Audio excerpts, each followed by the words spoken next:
Disclaimer: this program contains graphic descriptions of real crimes. Viewer discretion is advised. All parties are presumed innocent until proven guilty in court.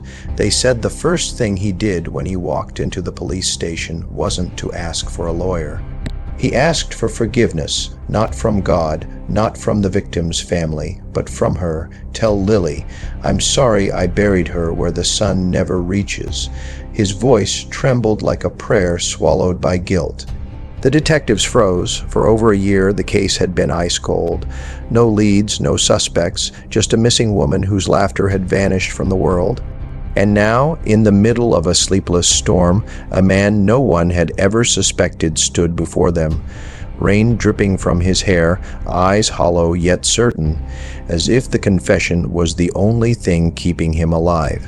His name wasn't Ethan Cole, it was Daniel Mercer, 35 years old, a quiet carpenter from a small town in Oregon, no record, no history of violence, and yet he described Lily Monroe's final moments like a man reciting a nightmare he'd relived 1,000 times. The red scarf, he whispered. She dropped it when she tried to run. I told her to stop screaming. I didn't mean to. Why now? Asked Detective Marissa Haynes, voice trembling. Why confess now? Daniel blinked slowly. Because she won't stop visiting me, he said. She stands by my bed every night, bleeding, waiting for me to tell you where she is. Marissa's pen slipped from her hand because there was one thing he couldn't have known, something that had never been released to the public. Lily Monroe's blood had been found under her fingernails and on a single strand of red scarf buried in the mud near the river. Now, that same scarf was the first thing Daniel mentioned. The station went quiet. For the first time in over a year, the ghost of Lily Monroe had a voice again, and it was speaking through Daniel Mercer. Detective Marissa Haynes had been on the force for 16 years, and she had heard hundreds of confessions. Some were sloppy, desperate. Some were rehearsed, meant to bargain for leniency. But this, what Daniel Mercer said, it was something else entirely. Every word was carved with precision. Every pause felt intentional, like a man reading a script written by his own guilt. He told them the exact route Lily took home the night she disappeared, the cracked lamppost on 5th Street, the puddle under the old oak tree, the way the sky smelled before the rain.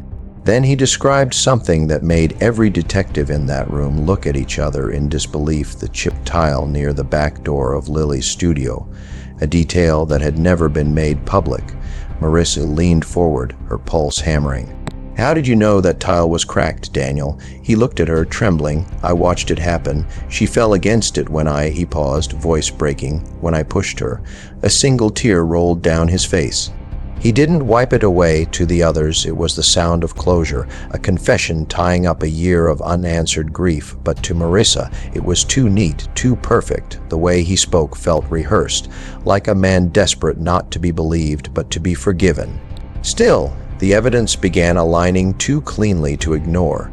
Daniel led them to the riverbank, where he said he buried something that belonged to her. When they dug there, they found it, a cracked phone, half destroyed by mud and time.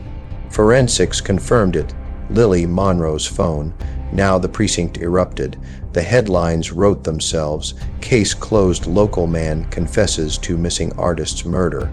Cameras flashed, reporters swarmed, and the public sighed in relief. But in that crowd of celebration, Marissa couldn't join them, because when she'd looked at Daniel in that interrogation room, when she'd seen his trembling hands, his tear-streaked face, she hadn't seen a killer. She'd seen a believer, a man haunted not by what he did, but by what he thought he did. Still, his confession was airtight.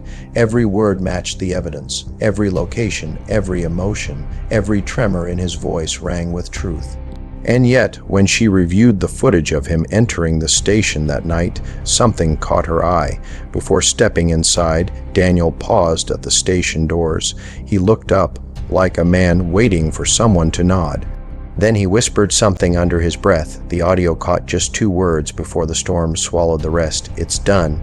He wasn't talking to the police. He wasn't talking to God. He was talking to someone else.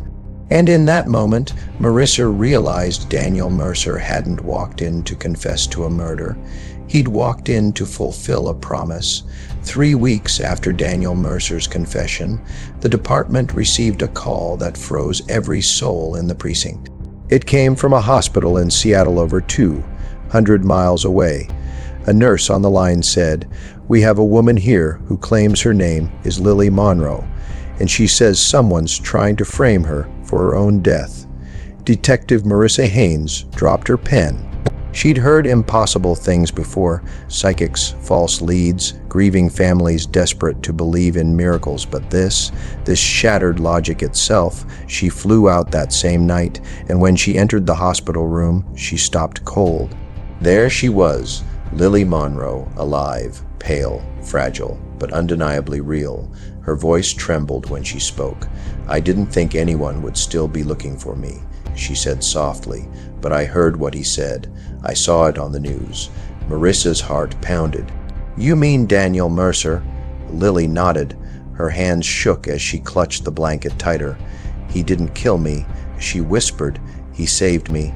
Those words spun the entire case off its axis. 2 hours later, the room was filled with detectives, recorders, and disbelief. Lily explained that a year ago, she'd gone into hiding after an abusive relationship turned dangerous. Her ex-boyfriend, Devin, had threatened to kill her if she ever left him. She faked her disappearance, left behind a trail of blood, and vanished. She said Daniel, her neighbor and friend, helped her disappear. "He was the only one who believed me," she said. "He built me a new identity, helped me run, but when I tried to reach him again, I couldn't. He must have thought I was dead." Marissa stared at her, speechless. If Lily was telling the truth, then Daniel Mercer had confessed to a murder that never happened, and the man who might have actually tried to kill her was still out there. But something about Lily's story didn't fit. Her timeline was off. The blood evidence at the riverbank didn't match Daniel or Evan, and the way she said he saved me, it sounded rehearsed, like she'd practiced those words. Still, the evidence didn't lie. Lily Monroe was alive. Marissa ordered Daniel's immediate release. He'd spent 3 weeks in custody, believing himself a murderer. When she met him in the holding area, he looked up at her with that same haunted calm. "Did you find her?" he asked. Marissa nodded. "She's alive, Daniel. You didn't kill anyone." But instead of relief, his face went pale. He whispered, "No, that's not possible. Daniel, it is possible. She's safe." He shook his head slowly. "You don't understand. She wasn't Lily supposed to Monroe's come blood had back." been found "What do under you her mean?" fingernails. He leaned closer, And on a voice single strand of trembling. red "I scarf buried her. buried in the I saw mud her near the stop river." breathing. I heard the water fill her lungs." Marissa stepped back, her heart racing. Because Lily Monroe was alive, and yet the man before her had memories of killing her that were too vivid, too detailed to be imagined. Something didn't add up. Someone was lying. And for the first time, Marissa couldn't tell who it was: the woman who shouldn't be dead, or the man who couldn't stop confessing. Detective Marissa Haynes had seen broken minds before: liars, manipulators, the delusional, the desperate. But Daniel Mercer didn't fit any of them. When she looked into his eyes, she saw a man trapped between two versions of truth, one that lived in his mind and one the world refused to believe.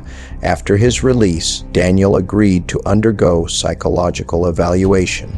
That's when the cracks started showing. The therapist's first notes read: patient displays dissociative recollection, believes he simultaneously saved and killed the same woman, claims both memories are real. Marissa sat through one of the sessions. When the doctor gently asked him to describe what happened the night Lily died, Daniel's eyes drifted to the mirror across the room. "I told her to leave town," he whispered, "but she wouldn't. She said he'd never stop following her." "Who?" asked the doctor. Daniel's gaze hardened. "The man with my face." The doctor paused. "Do you mean Evan Monroe, her ex-boyfriend?" Daniel shook his head. "No, I mean me." That night, Marissa stayed late at the precinct, combing through the case file again, and something jumped out she had never noticed before. In Lily's old text messages, there were 2 numbers saved under the name Daniel. One local, one from out of state.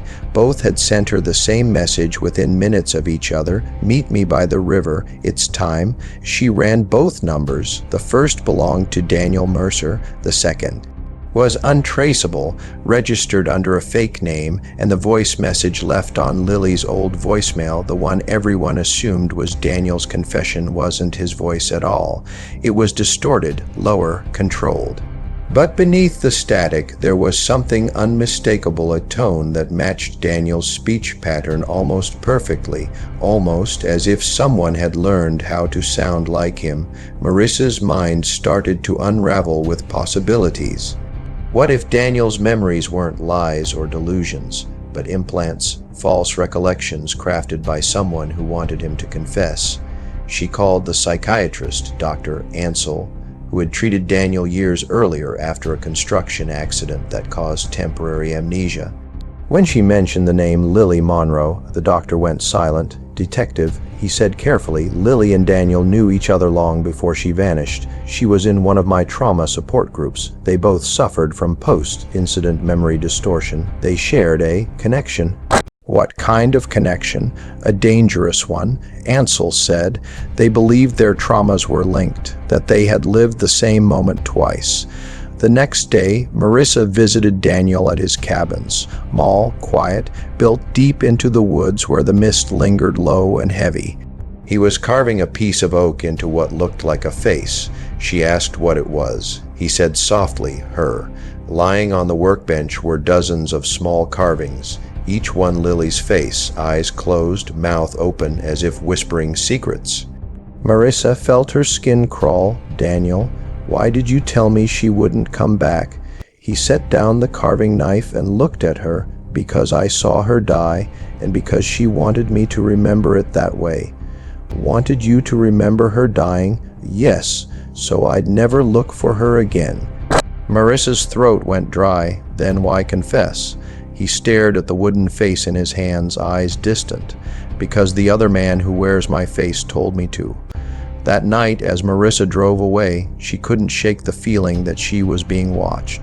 When she glanced in her rearview mirror, a pair of headlights followed her for nearly 20 minutes before vanishing into the fog, and when she reached her apartment, she found a letter slipped under her door. No name, no address, just 3 words written in red ink. "He knows everything." Inside the envelope was a single photo, Lily Monroe, standing beside Daniel Mercer, and another man who looked exactly like him. Detective Marissa Haynes thought she had seen every kind of evidence: bloody knives, charred letters, fingerprints smeared on glass, but nothing could have prepared her for artwork that seemed to confess before the suspect ever did. It began when she tracked down a small art gallery in Portland that had once displayed Lily Monroe's final exhibition, Silent Bodies. The owner, a frail man with nicotine-stained fingers, remembered her vividly. "She was talented," he said, "obsessed but talented. Came here once, middle of the night, demanding I destroy one of her canvases. Said it wasn't a painting, it was a confession." Marissa followed him to the basement storage room. Dust covered everything, but there, leaning against the wall, were 5 canvases signed only with Lily's initials. All of them showed the same man's face, not perfectly, but close enough, the jawline, the eyes. The hair, it was Daniel Mercer. In one painting, his hands were covered in red paint. In another, he was standing over a riverbank, and in the largest canvas, titled The Twin Within, his face was split down the middle, one side serene, the other shadowed in black. Under blacklight, a hidden phrase appeared across the bottom corner of the canvas: "He learned how to become me." Marissa's heart pounded as she snapped photos. Each painting felt less like art and more like documentation, like Lily had been trying to warn someone. When she examined the brushwork up close, she noticed something chilling. Embedded in the paint were small fibers of wood shavings. Tests later confirmed they came from the same type of oak Daniel used in his carvings. How could Lily's artwork contain fragments from Daniel's workshop if she'd disappeared before he built it, unless she'd been there, unless she'd painted them with him? Marissa took the findings to Daniel's psychologist, Dr. Ansel. When he saw the photos, his face went pale. "These aren't just paintings," he said. "They're a timeline of his episodes." "Episodes?" Marissa pressed. Dr. Ansel nodded. Daniel's condition blurred the line between memory and imagination. He used visual triggers, images, faces, to stabilize his identity. Lily encouraged him to paint his nightmares. What you're looking at are the moments his two realities began to overlap. Marissa stared at the images again.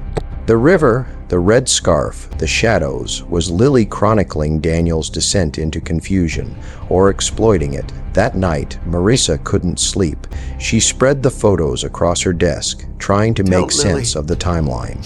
Then she noticed something she hadn't before. In the corner of one painting, nearly hidden behind a smear of crimson, was a reflection in a broken mirror. It wasn't Daniel, it was another man, the same one from the photos slipped under her door. The same one who looked exactly like Daniel, but whose eyes held no trace of fear, only control. She zoomed in on the image, heart racing.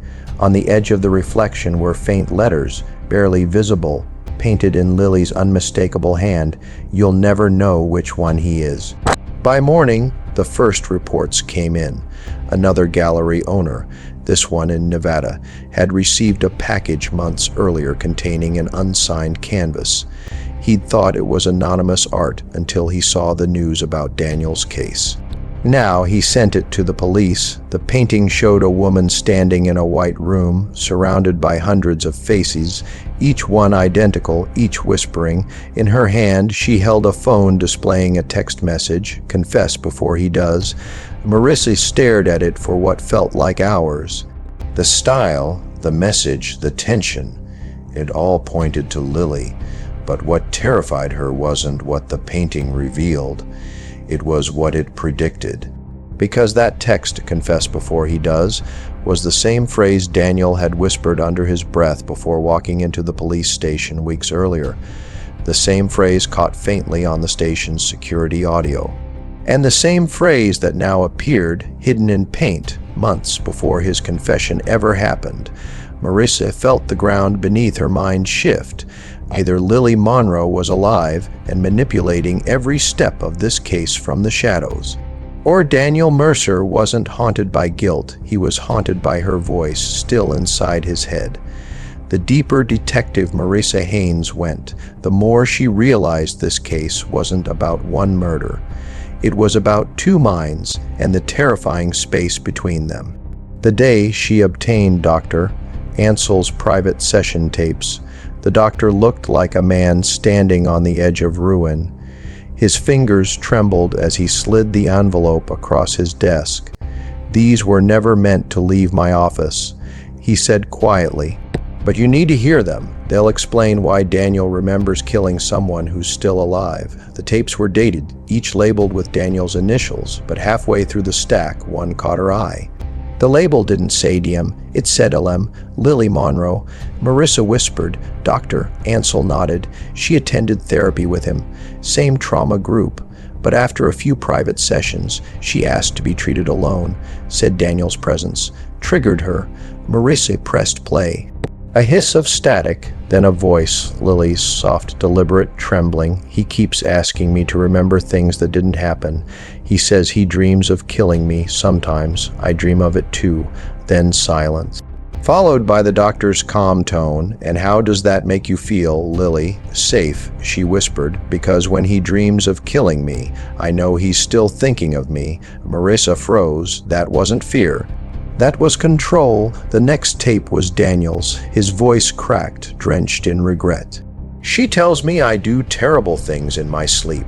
She says I hold her down, that I whisper things I don't remember, but I can't tell if it's real anymore. I wake up and she's crying, sometimes with bruises, sometimes with paint on her hands. Do you think you're capable of hurting her, Daniel, doctor? Ansell asked. I don't know. He replied, but she makes me believe I already did. Marissa stopped the tape. Her pulse thundered in her ears. These weren't therapy sessions. They were conditioning sessions. Lily Monroe hadn't just been Daniel's muse. She was rewriting his memories, stroke by stroke, word by word, until he believed her stories more than his own reality. When Marissa confronted Dr. Ansell, his calm facade cracked. She was brilliant, he muttered, manipulative, yes, but brilliant. She understood suggestion better than most psychologists. She told me Daniel was unstable. I didn't realize she was making him unstable. He handed her one final file, classified, never entered into record. Inside was a clinical report on shared delusional disorder. 2 subjects, D, M, and L. M, diagnosis, folie à deux, madness shared by 2. The summary chilled her to the core. Patient L, M, exhibits dominant psychogenic influence.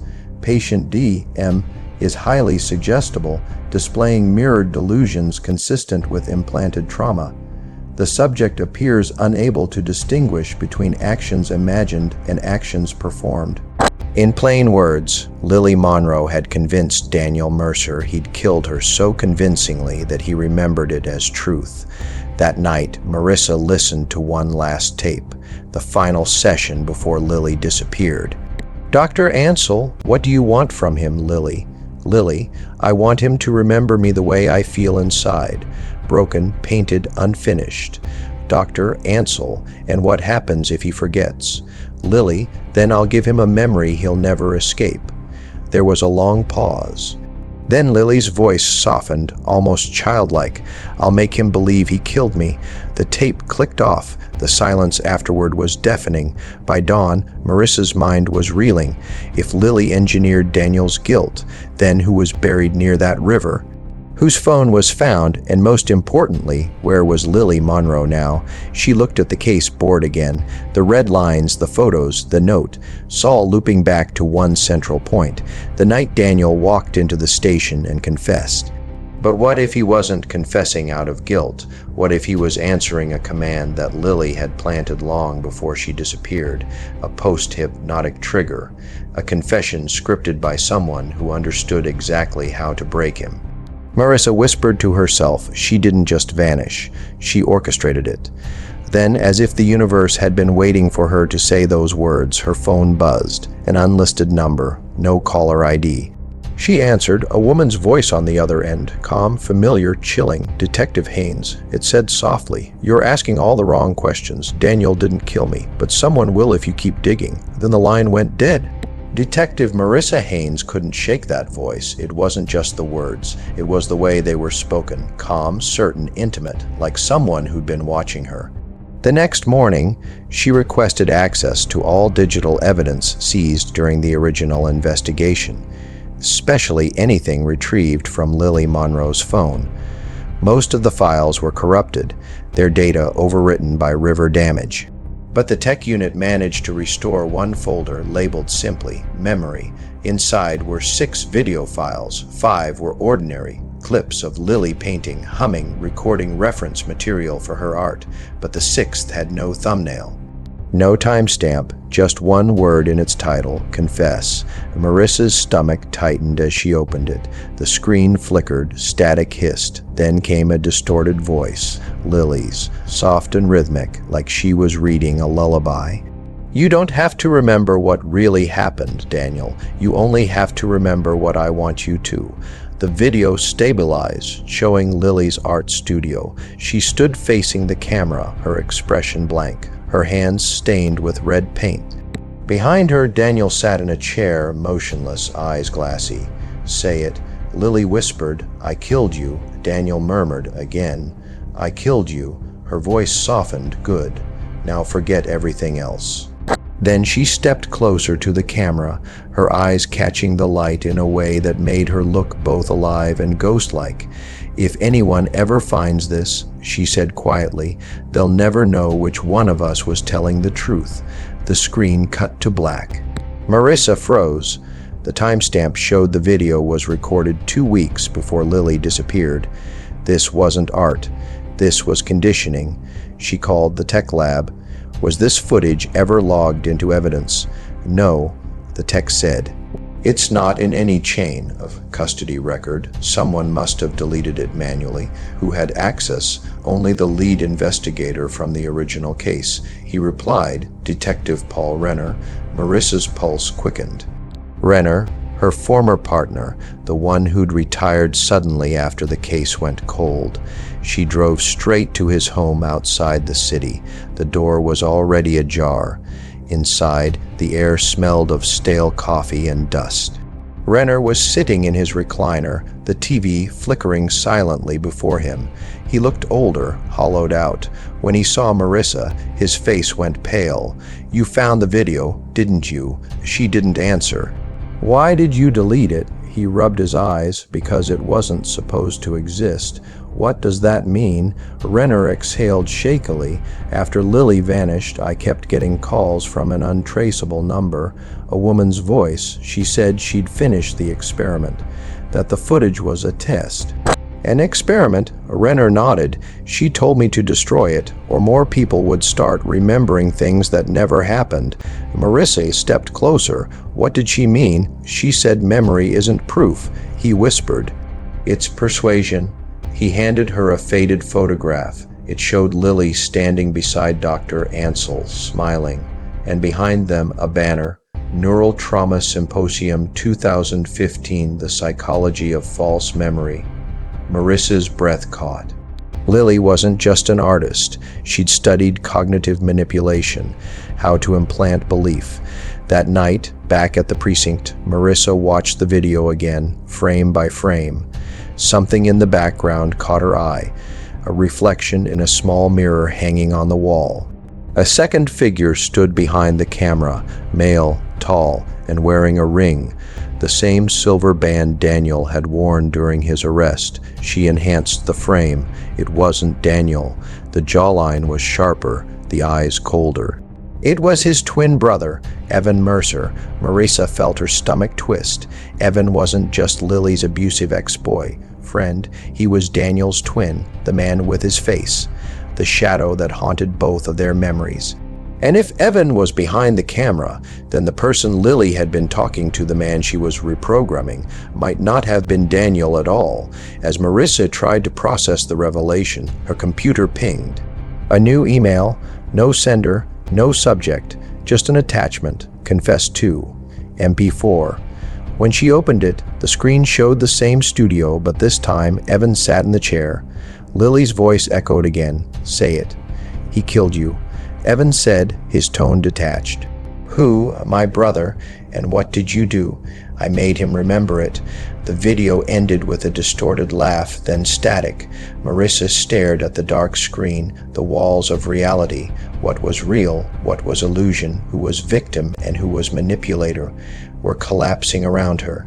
If Evan had truly made Daniel remember the crime, then the confession was no accident. It was programmed, and Lily Monroe, if she was still alive, was no longer just a missing woman. She was the author of a psychological labyrinth that had consumed both brothers. At that moment, a message flashed on her phone, unknown number, only 3 words, "Your next detective." By sunrise, Detective Marissa Haynes had a working theory she hated. Daniel Mercer didn't confess because he was guilty. He confessed because someone who looked like him, someone who knew how his mind worked, pulled the strings. She needed proof the shadow in every painting, in every reflection, was real. She started where secrets usually rot the longest, sealed records. A court order cracked open an archive box from a county 2 hours south. Inside, photocopied intake forms, a faded Polaroid of 2 boys with identical cowlicks, and a caseworker's note. Mercer, Daniel, and Evan twins. Removed from residence after unorthodox behavioral trials conducted by foster parent. Notified state psych services, boys separated, unorthodox trials, behavioral conditioning. The words skittered under her skin. She dug deeper. Every few years the files forked. Daniel listed as a carpenter, clean record, therapy for post-accident amnesia. Evan, a different last name, different addresses, jobs in private security. Tax filings in cash, heavy gigs, and one other line item that prickled the back of Marissa's neck. 2015, attendance, Neural Trauma Symposium guest, Las Vegas, the same symposium from Renner's photo, the same banner behind Lily and Dr. Ansel. The triangle was no longer theory, it had coordinates. She pulled ATM pings using the alias Evan preferred, Evan Cross. 3 hits in 48 hours, all within a 2-mile radius near the old freight yard. A fourth at a cash-only motel called the Poppy Inn. The clerk said he'd checked in alone, paid for 2 rooms in cash, and taped a towel under one door to keep paint fumes from getting out. Paint. Marissa's pulse kicked. She eased down the hall, badge low, hand ready. The door to room 17 stood ajar. Inside, the air tasted like turpentine and metal. On the desk, a voice modulator, 3 burner phones, a silver ring that matched Daniel's to the millimeter, and a stack of Polaroids that made the room tilt. Lily painting in the studio. Lily standing between 2 men with the same face. Lily holding a hand, lettered sign, "Memory is a canvas." The bed was unmade, the bathroom light hummed, and then she saw it. Across from the window, propped on a chair, a half-finished canvas. Lily had sketched a riverbank in charcoal. 2 silhouettes knelt over a trench. Above them, in faint pencil, she'd written, "Make him believe, don't move." A hoarse voice said behind her, "Or we both lose." Marissa turned slowly. Evan Mercer looked like Daniel carved out of shadow. Same jaw, same eyes, none of the tremble. He kept his hands visible, close enough for a tackle, far enough to ruin her shot. He wore no weapon she could see. "What did you do to him?" Marissa asked. His mouth twitched. "What she did to both of us." "Lily? Who else?" He gestured at the canvas. "You think these are trophies, they're blueprints. She could paint a fear so precisely you'd beg to remember it just to stop the knot. Knowing, you're going to tell me where she is?" He shook his head. "Detective, you don't find Lily. She sends you a scene. Then tell me the scene she sent you." He glanced at the Polaroids, choice and consequence. "She gave me the script. I gave him the lines." His jaw set. "But I didn't plan for him to keep saying them after the curtain fell." Marissa took a step closer. "The videos. Who's in the chair? Daniel or you?" "Both," he said. "You still don't get it. That was the trick. We rehearsed in shifts, the same room, the same chair, the same phrases until even I didn't know if I was Daniel pretending to be me or me pretending to be Daniel. She wanted that. She needed that. For what?" He met her eyes. "Proof of what?" "That a memory can be manufactured so cleanly it survives police, courts, time." He nodded toward the modulator. "And that a confession can be sung in your brother's voice until the world hums along." Marissa fought the urge to look at the desk. If she broke eye contact now, they'd both slip. "The body by the river," she said quietly. Who was she? Evan's face changed. Something like grief, something like relief. "You still think it was Lily? You tell me." He exhaled through his nose. Her name was Marin Hale, outreach coordinator from the symposium. She recruited subjects, volunteers mostly. Sometimes they didn't read the forms. His voice went thin. Marin started asking questions after Lily vanished. "She found me before I found her. Did you kill her?" He didn't answer. "He didn't have to. Daniel remembers drowning Lily." Marissa said in detail, "Because she put that river in him and I irrigated it. He rubbed his temple like a man sanding splinters from bone." "Do you know what it's like when someone edits the film of your life while you're still watching it?" He woke up inside a scene that fit him like a skin. He thought it was the truth because it hurt like the truth. "You could have stopped it. I tried to end it." He pointed to the second room. "There's something you need to see." He turned. The towel under the adjoining door was soaked through, not paint. Marissa reached first, lifting the latch with her sleeve. The smell hit her, iron, old pennies, the finality of it. The room was colder, the blinds half closed. On the bed lay a man, face turned to the wall. A wet bloom darkened the sheet beneath his ribs. For a split and reckless second, her mind told the lie it most feared, Daniel. But the hair was wrong, the hands were wrong. Evan touched his own side, mirroring the wound. Reflex more than sympathy. "He followed me here," he said, voice small now. "Said Lily sent him, said she needed me to finish the scene." He swallowed. "I didn't." Marissa knelt. The name on the wall, it was Paul Renner. Her breath left in a single flat sound. Renner, the retired lead, the man who deleted the video at a ghost's request. His phone lay lit beside him. One final draft unsent. "We were wrong." "She's alive." Behind the note, a photo displayed. A selfie Renner had taken in a dark room earlier that night.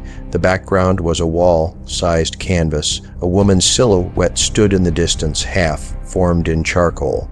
In the foreground, a message scrawled in wet paint. Detective Haynes learned to see. The text pinged, unsent and undeliverable. Marissa stood. Put your hands where I can see them, Evan. He did. You think you can cuff this shut? She's 3 moves ahead. She always has been. Where is she? He licked his lips. She made a rule at the beginning. No scene without an audience. You're the audience now. He tilted his head, listening, like he could hear a cue in the walls. She'll call you when the next act starts. Marissa's phone buzzed. Unknown caller, no ID. She didn't answer. She let it ring. When it stopped, a voicemail appeared, 1 second long. She pressed play. Silence. Then the whisper of charcoal across canvas. She hit redial. The line picked up on the first ring, a woman's voice, so close it felt like breaths, mild into her ear. Good detective, you're learning when not to look. A pause, bright with triumph. Tomorrow, the river, bring Daniel. The line clicked off. Marissa lowered the phone. If this is a meeting, it's a trap. Evan nodded. With Lily, it's always both. He stepped forward, and for the first time the armor slid. Beneath it was a boy who once learned to survive by swapping faces with his brother. She did something to me, he said, voice cracking, to us. I can't tell if I'm the one who loved her or the one who wanted her gone, and I don't know which memory is a mercy. Marissa's eyes never left his. You're coming with me. He nodded once, resigned. As she reached for a radio, a muffled pop stuttered the air, glass sneezing, drywall coughing dust. Evan's eyes went wide. He staggered, looked down at the sudden stain blooming across his shirt, the exact rose Renner had worn. He hit the carpet hard, the window above the nightstand, and had a ragged hole where the pane used to be. Somewhere outside, a car engine climbed and vanished. Marissa dropped beside him, hands in his blood. His mouth worked around a word that never fully formed. He clutched at her sleeve with his ringless hand and pulled her close, breath rattling like paper in wind. She made me. Him, he whispered. And him, me, his eyes found hers, urgent, pleading, at the river. Ask which one, remembers. His grip loosened, his pupils stilled. In the silence that followed, the motel room felt like a stage with the actors gone and the audience left to explain the ending to themselves. Marissa stood, palms tacky, heart a piston. She stared at the hole in the glass and the empty lot beyond. Tomorrow, the river. She looked back at the desk. The modulator, the phones, the silver ring twinned to Daniel's. In the mirror above the dresser, her reflection stared through her, a second self she did not yet trust. She dialed Daniel. When he answered, his voice sounded like a man waking inside a dream he knew too well. Detective, it's me, she said. We're meeting Lily tomorrow, the river at dawn. On the other end, breath, then a small, shamed laugh. I've been there every morning, he whispered. She told me to wait until you could see. The call ended. The room seemed to pull its walls in closer, a held breath before a plunge. Marissa holstered her weapon, stared one last time at the unfinished canvas, the river drawn in charcoal, waiting for paint, and walked into the cold, where night smelled like wet iron and unfinished stories. Tomorrow, the river, and a question waiting in the reeds. When 2 men share one memory, which one does the truth belong to? Fog lay over the water like a bandage. Detective Marissa Haynes arrived first, boots pressing prints into the clay the river had not yet decided to keep. Behind her, the world was all hush and wet birdsong, and the soft click of her holster every time her breath forgot itself. Daniel Mercer stepped from the tree line as if the woods were letting him go on parole. He looked the way confessions look when they're down to skin. No coat, no umbrella, just a man with a face that kept remembering things it shouldn't. She said sunrise. He murmured. She also said trap. Marissa said. Daniel nodded like traps were a language he spoke.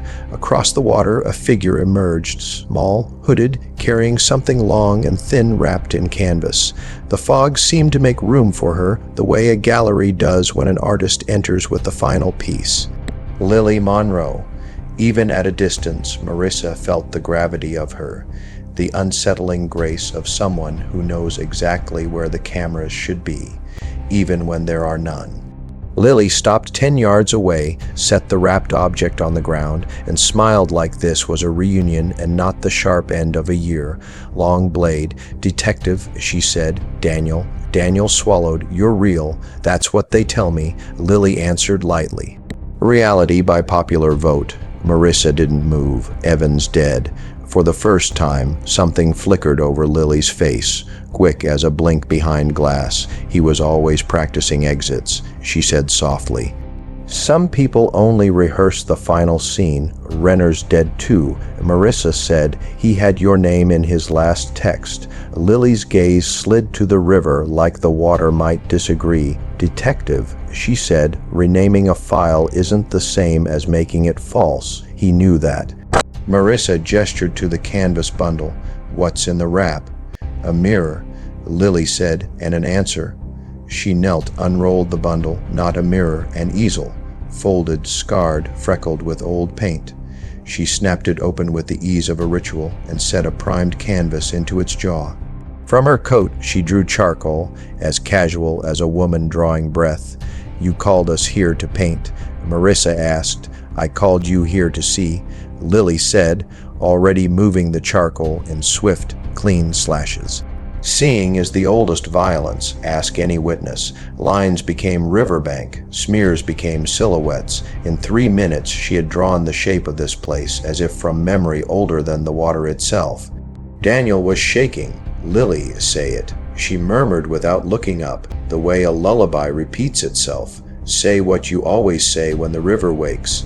Daniel's jaw tightened. His lips began to form the words he'd bled in 100 nightmares. "I killed Marissa," cut across him. "Daniel," he looked at her, the spell snagged. "Which hand do you carve with?" she asked. He blinked. "My left." Marissa pointed at Lily's charcoal.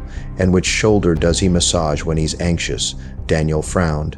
"My right," Marissa nodded. "And which eye does Evan squint when he lies?" Daniel's breath hitched. "His left." "Good." Marissa said, steady, low. "Hold that. Hold you." Lily's hand paused, the charcoal hovering.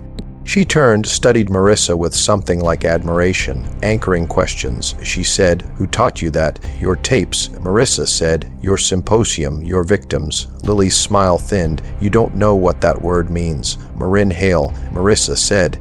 The fog swallowed a bird's cry, returned it smaller. Lily set the charcoal down, as if placing a heart carefully on a tray. "I told her to stop," Lily said quietly. "She wanted to prove what couldn't be proved, that memory could be made airtight. She said if we showed a court, the world would change," we argued. She slipped on the wet tile, hit her temple on the edge of the table. Lily's voice thinned. "I didn't paint that part. You buried her." Marissa said, "I buried the experiment." Lily answered, "The part that turned people into exhibits." Daniel took a step toward her. "You made me remember killing you." Lily's eyes were soft, dangerous. "I made you remember loving me enough to never look for me again." "That's not love," Marissa said. "It's the only kind that keeps people alive," Lily replied. Marissa clocked the little things, the tremor in Lily's thumb, the way her boots were taped at the heel, the bulge in the coat that was not a weapon but a device, a latch remote, familiar from the motel-wired triggers, stagecraft. Somewhere in the fog, something small and metallic clicked in answer, the way a cue answers its cue. "Call off the second act." Marissa said, eyes never leaving Lily. "No gunman, no prop blood, no scene." Lily tilted her head. "You always think violence comes from outside. Evan was shot through a motel window, and the river is full of stones." Lily said, "We all have our ballistics." Daniel's voice came out of him like a boy confessing to breaking the sky. "Did I hurt you?" Lily looked at him for a long time. "You held me under," she said at last. "In a dream I gave you, because otherwise I could not leave the room." "Why?" Daniel whispered. "Did you choose me?" "Because you're tender," she said simply. And tenderness is porous. It lets art in. It lets commands in too. Marissa stepped closer to the easel. Up close, the charcoal landscape contained another layer. Scratch marks, almost invisible, short diagonal flicks running along the river's edge. Not art, not accident markers, a dotted line leading to a particular patch of bank. Marissa followed the track with her eyes. Beyond the reeds, the mud had been disturbed recently. She raised her gaze to Lily. "What's buried there?" "The last memory," Lily said, "the one that doesn't belong to any of us." Marissa moved without removing her stare, circling, keeping distance. "Daniel, stay where I can see you." He didn't move. He looked like a man inside a glass of water, distorted, magnified, drowning without sinking. "If I dig there," he said to Lily, "what do I become?" "Free," Lily said, "if you can stand it." Marissa knelt at the disturbed patch, scooped with her hands. The mud was cold as a grudge. An oilcloth emerged, knotted. Inside, a phone sealed in plastic, a wallet with Marin Hale's ID, a silver ring twinned to the one on Daniel's hand, and a thumb drive, black, marked with white paint, proof. Marissa wiped it clean on her coat. "What's on this?" "The original," Lily said. "One recording, no cuts, no modulator. The night Marin died, what we said, what we didn't. It clears Daniel. It damns me enough to make a court hungry." She met Marissa's eyes. "But it won't satisfy you." "Why not?" "Because truth won't fix what memory broke." Something else lay in the oilcloth. A rolled strip of canvas, edges stiff with dried pigment. Marissa eased it open. A small painting stared back. Two boys by a river, mirrored perfectly, one with a shadow where his chest should be. In the lower corner, Lily had written, "When two people remember the same wound, who gets the scar?" A sound lifted from Daniel, half sob, half laugh. "You chose us," he said, "before we ever chose you." Lily's mouth trembled. For a moment, the architect was only a woman who grew up in a room where people mistook her art for apology. "I chose the only eyes that could see it," she said. A ripple shivered the fog. Or somewhere, a boat sliding along an edgeless line. A cue, perhaps. A coincidence, perhaps. Marissa felt the clock in her ribs advance to the next minute. "This is what happens now," she said, standing with the drive in her fist. "We all leave this river. We go to the precinct. You tell the truth into a room that records it." Lily looked at the water. "Some rooms erase, not mine." Lily smiled. "Your room erased, Paul." Marissa didn't reach for the gun. She reached for something rarer. "Then make a different ending," she said. "Not a scene, a choice." Lily studied Daniel's face, the way a portraitist watches light move over a cheekbone. Her eyes were wet, but the tears refused the stage. "Do you remember the day we didn't meet?" she asked him. He nodded, bewildered and sure, at the bus stop. "Rain like today. You dropped a sketchbook and I didn't pick it up. And we both went home strangers," Lily said. "That's the only memory I ever wanted to give you." He took one step, then another, until the river's cold licked his boots. "Come with us," he said, "please." For a heartbeat, Lily leaned toward shore, toward the ordinary cruelty of paperwork and fluorescent lights and the relief of being, at last, only human. The fog cracked. From somewhere unseen, a sharp report split the air. A slug tore a kiss through the canvas on the easel, punched the charcoal river into a black mouth. Lily flinched, fell to a knee, hands up, eyes suddenly wild.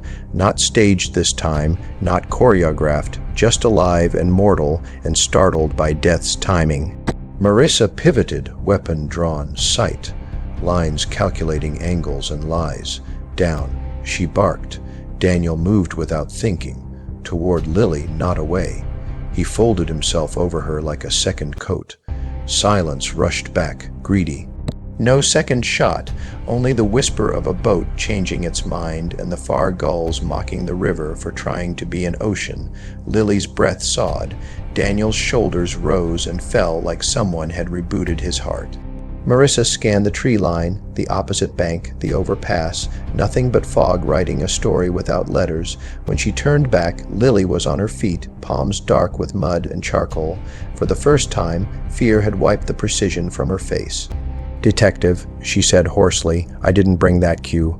Marissa believed her in the way cops do when the body keeps score. She lowered the muzzle a fraction. The world tilted again, as if the stagehands had decided the set needed to lean. "Who else knows we're here?" Marissa asked. Lily's eyes slid to the thumb drive. "Anyone who needs it not to exist." Daniel looked from one woman to the other, as if choosing which gravity to obey. "I'm done confessing to memories," he said, voice raw. "I'll confess to choices." He turned to Marissa. "I choose to testify." Lily flinched like the word hurt, then she nodded, small and final. "Good." She whispered, "Then I choose to stop painting the ending." She reached for the canvas she'd started, and with the heel of her hand, smeared the charcoal river into a gray field until the silhouettes vanished and only fog remained, blank, waiting. Marissa pocketed the drive. "We leave together," she said. Now they moved as a small, awkward constellation, detective, artist, confessor, back toward the trees, toward cars and paperwork and an hour that would be called later in reports and almost in memory. Behind them, the river considered what to keep. Ahead, the day widened its eyes, and somewhere in the blank between gunshot and echo, an unseen hand adjusted the lights for the next act. Because even as truth stepped onto the stage, the question stalked the wings. If a memory can be made perfect, can justice survive being imperfect? The thumb drive did what paper never could. It made the room hold its breath. Chain of custody was a minefield. Mud, river water, Lily's fingerprints faint in the paint along the edge. But by noon, the lab had cloned the drive under Marissa's glare and the DA impatience. One file.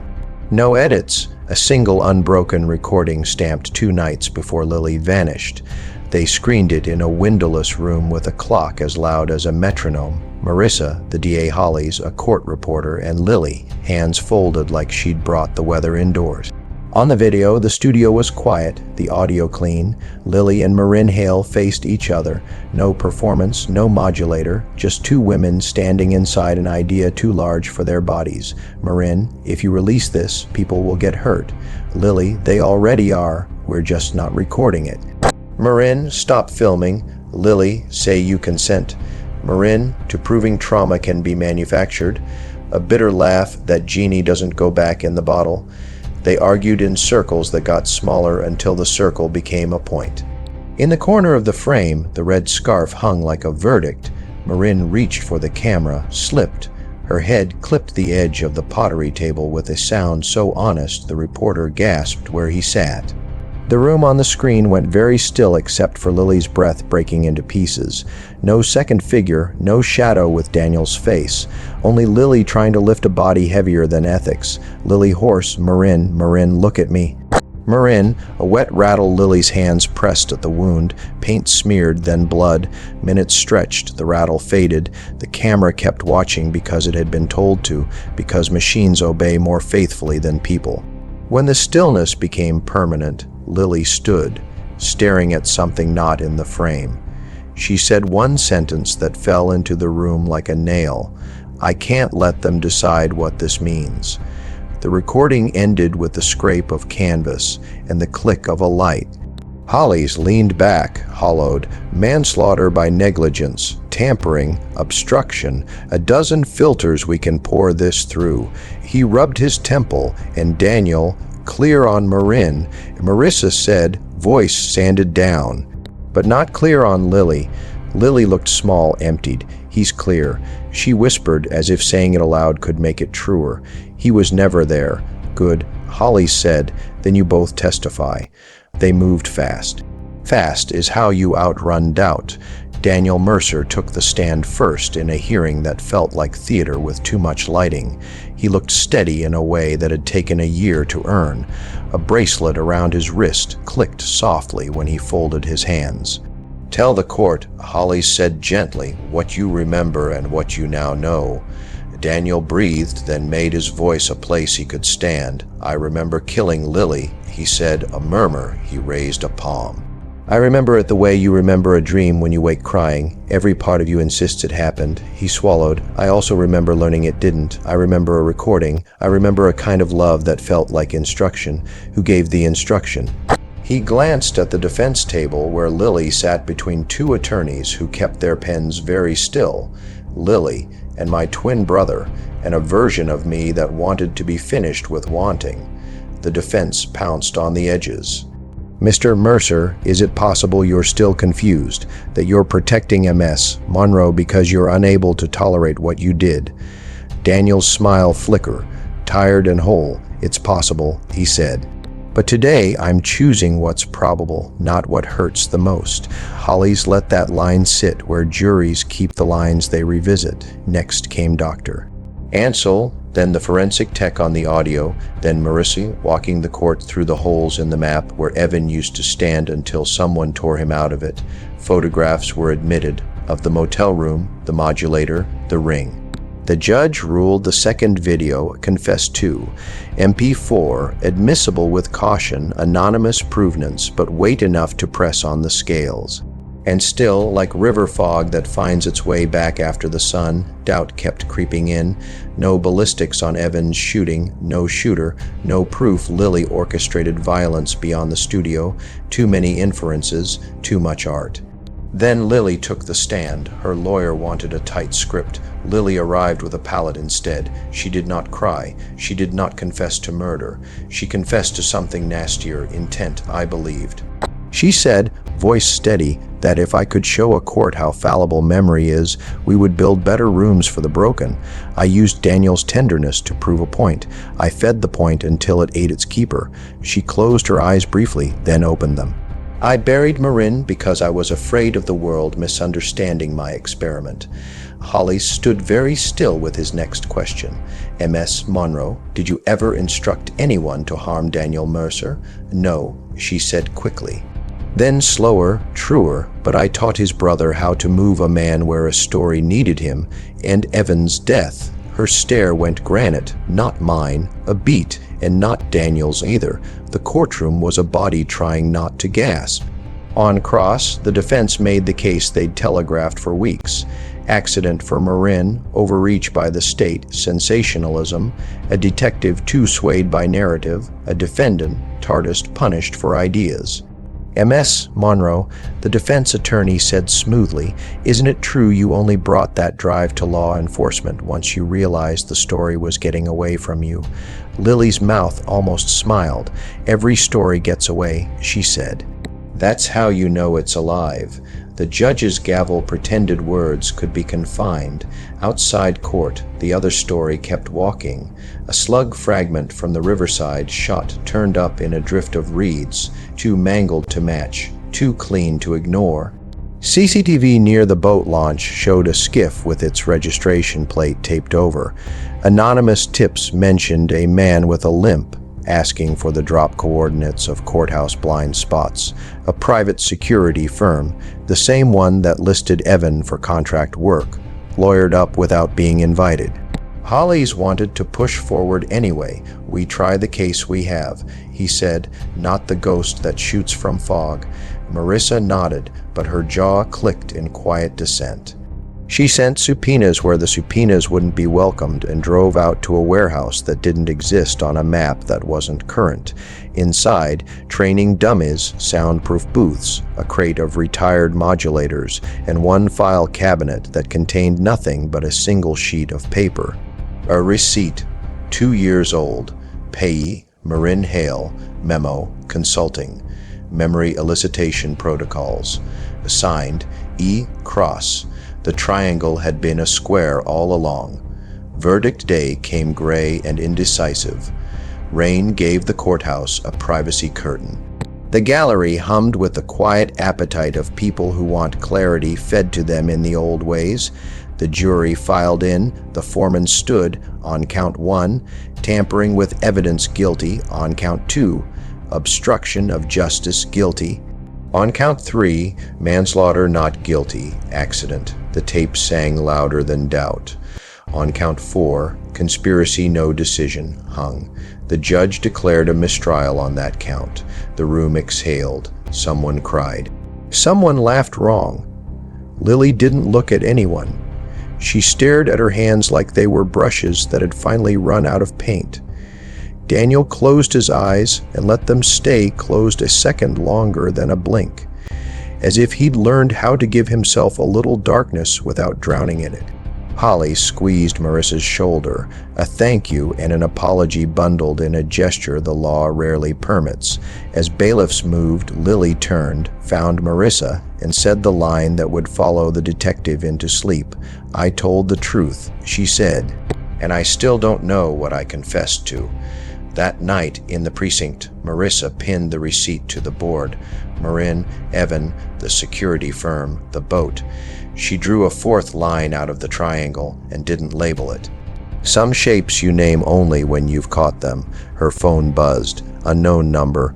A text, 3 words, last canvas drying. Attached, a photo, a painting on a studio floor. Wet, gleaming. 3 figures walking away from a river, their shadows staying to look back. In the corner, a fresh inscription, Justice remembers imperfectly. Marissa stared until the wet became dry. The next act waited, patient, in the negative space, because the trial had resolved what juries can facts that fit chairs and clocks. But the sniper, the firm, the square shadow drawn around a triangle, that lived elsewhere. And if tomorrow had a river in it again, it would also have a net. The envelope arrived in the morning mail like a bruise under a sleeve. Interoffice courier, no return address. Her name printed in block letters that looked like someone had tried to keep their hands from shaking. Detective M. Haynes. Marissa slid it open with her thumbnail and tipped its contents onto her desk. A single page note written on yellow legal paper torn raggedly across the top. A storage key taped to the margin. A Polaroid face down. And a drawing, simple lines in ballpoint, the kind of sketch a man makes when he's trying to force his thoughts into shape. A triangle, then a fourth side drawn on, then small squares sketched along that new side like teeth. She read the note first. If you're holding this, I didn't make it to later. P. Renner Storage, Locker 3, 117 Riverbend Self. Store ask for the cash ledger. Don't trust digital. The fourth line isn't a suspect. It's a supplier. When you see the logo, you'll understand why I drew teeth. Renner, the dead man in room 18, the last text unsent, the former partner who had once believed the deletion of a video could save a life. Marissa flipped the Polaroid, a close-up of a stencil sprayed onto concrete, a square gear, thick, industrial, its sides notched into teeth. Inside the gear, a name, gear-tied security. She stared at the shape on her wall, the triangle she'd turned into a square with string and pushpins. Lily, Daniel, Marin, and the late edition Evan. A square, yes, but not the one that bit. She picked up her coat. Riverbend Self store smelled like cardboard and promises people make to tomorrow. The manager squinted at her badge, at the key, then at a ledger she retrieved from a locked drawer. Locker 317, the woman said. Rented to a Paul Renner. He prepaid 6 months. Said his daughter was moving back from school. You know how people lie in harmless directions. Marissa smiled without moving her face. Cash ledger. The woman slid the book over like it was nothing. The entries were neat, consistent. And then, 6 months ago, messier. Handwritten addenda in the margins. Names coded into initials. Dollar figures that never rounded. 317 Adel. Fee after hours access. $50 317 second unit under J. Harrow, $83 noted. Visitor limp. Kane, 317 receipt left in box. 317 asked about camera blind spots. Marissa's pulse hopped. Limp. Kane, the boat launch tip. The skiff under the overpass. The locker door rolled up like a stage curtain. Inside, a banker's box with Renner scrawled in marker, a second box with no label, and propped against the back wall, wrapped in brown paper, something long and flat. She opened the first box, files, photocopies, the Neural Trauma Symposium program circled in red, a printed email chain between Marin Hale and a client named E. Cross-Sevens alias, arguing over minimum ethical controls for elicitation protocols. A printed invoice stamped paid by a subsidiary Marissa had never heard of. Gear-tied security, behavioral risk division, a division with teeth. The unlabeled box held a metal cash box. Inside, envelopes with months written in Sharpie. Small manila sleeves, receipts. On top, a folded note in Renner's hand. I thought deleting a file was mercy. Turns out it makes you a customer. If you follow this, don't do it alone. She opened one sleeve. A stack of low-light photos printed on rough paper, a long hallway with soundproof doors, the warehouse she'd walked days earlier, a training dummy wired with sensors, a target sheet punched cluster, tight through the throat. In the corner of each shot, the same square gear watermark, stamped underneath in red, a Menops Nemesign contract retainer, memory, given a code name and a monthly fee. She peeled the brown paper off the long, flat package in the back. Not a painting, a sign, a sheet metal placard pried from concrete, edges bent, bolts still clinging, the gear-tied logo, square gear, teeth proud, enamel cracked, spray paint ghosting, BRD behavioral risk div. Under the logo, smaller letters, scene integrity, witness alignment, narrative risk, language that pretended to be neutral until you put it next to a river and a bullet. Something thunked inside the placard. She turned it over. A narrow slit had been cut along the bottom seam. Renner had used the sign as a dead drop. Inside, a flash drive taped to a sealed envelope. The envelope was addressed to her in the same careful block letters. If I'm gone, play the audio first. P.R. She broke the seal, a folded page torn from Renner's notebook with 3 lines. Audio, Harbor 207, 13A. M. Caller Evan Cross. Line open accidentally. Transcribe the last 5 words, and then, below, a second note in smaller script. I think this was the river. She slid the flash drive into her recorder. A single file, time, stamped the morning of the arranged meeting. Harbor 2, WEF static.